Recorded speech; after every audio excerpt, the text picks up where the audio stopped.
Sir, जैसे कि हमारा सुप्रीम कोर्ट में एक केस भी चल रहा है सबवेंशन प्लान स्कीम को लेकर, और आज ही हमें पता चला कि सीबीआई ने 22 एफआईआर फाइल करी हैं। तो सर, ये सबवेंशन प्लान स्कीम होता क्या है और ये आपका क्या कहना है इस पे? देखिए, सबसे पहले सबवेंशन प्लान स्कीम के बारे में बताएं। यानी कि ऐसा लोन की स्कीम जो आरबीआई से गवर्नड है, जिसमें कि ईएमआई जो है यानी प्री ईएमआई जिसे कहते हैं, वो बिल्डर देने का वादा करता है कब तक, जब तक वो पोजीशन नहीं देता। होता क्या था, जितने भी होम बायर्स है एट द सेम टाइम उन्हें रेंट भी देना पड़ता था और अपने लोन की ईएमआई भी देनी पड़ती थी।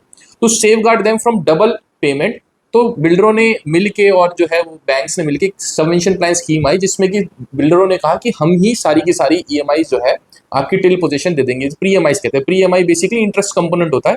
ईएमआई में इंटरेस्ट प्लस प्रिंसिपल अमाउंट होता है, प्री ईएमआई में केवल इंटरेस्ट कंपोनेंट होता है। तो ये स्कीम आई, कॉमनली ये स्कीम नोन है 2080 प्लान या 90-10 प्लान, जिसमें 10% आपको इनिशियली पे करना होता है और उसका 90% जो है वो लोन के रूप में मिल जाता है, जिसमें कि जिसकी प्री ईएमआई जो है बिल्डर पे करने को कहता है। तो उसमें हुआ क्या कि लोन तो ये सारे 10% 5% जो है क्लाइंटों ने दे के ले लिया, बट उसकी जो प्री ईएमआई थी वो बिल्डरों ने पे करना बंद कर दिया।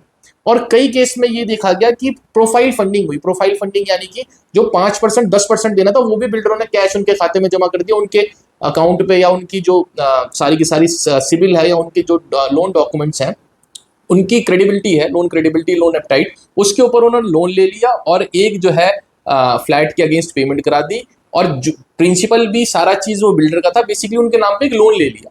तो ये सारी चीजें प्रोफाइल फंडिंग से रिलेटेड या सबवेंशन प्लान की स्कीम का जो फ्रॉड करा। और इसमें एक चीज और है, सारा का सारा पेमेंट जो है इनिशियली नहीं देना था, पर बिल्डरों और बैंक के नेक्सिस ने 100% या 90% जो है payment upfront they the, without looking forward what is the level of construction being raised by the builder, which was in violation of RBI guidelines of subvention plan scheme. यानी कि आपको पूरी payment नहीं देनी थी, जैसे जैसे कंस्ट्रक्शन होता आपको उस हिसाब से डेवलपमेंट ऑफ प्रोजेक्ट पे देना था। तो ये सारा फ्रॉड जो है हमने पहले इनिशिएट करा और हाई कोर्ट में सबसे पहले फाइल करा to stay from coercive action against the home buyers की होम बायर्स की इसमें कोई गलती नहीं है। और उसके बाद ये मैटर ऑनरेबल सुप्रीम कोर्ट का, सुप्रीम कोर्ट ने इसमें स्टे दिया और अब जो है सीबीआई को मैटर रेफर करा गया और सीबीआई ने इसमें 22 एफआईआर करी है। यानी कि जो statement of the home buyers थे कि इनके खिलाफ फ्रॉड हुआ है, बिल्डर ने उनको फंसा के जो है वो सबवेंशन प्लान स्कीम में लोन ले लिया और उसका ना फ्लैट बनाया ना उसकी प्री ईएमआई दी, जिसका खामियाजा ये हुआ कि उनके सिविल्स को रिफ्लेक्ट करे और उनके जगह जगह जो है बैंकों ने उनके रिकवरी के लिए चेक बाउंस के केसेस और अदर पीनल प्रोविजंस लगाए। तो ये सारी चीज़ों में जो है आज बहुत ही अच्छा एक ऑर्डर आया है, जिसमें कि 22 एफआईआर सीबीआई ने फाइल करी है। तो यही इसका सबवेंशन प्लान स्कीम।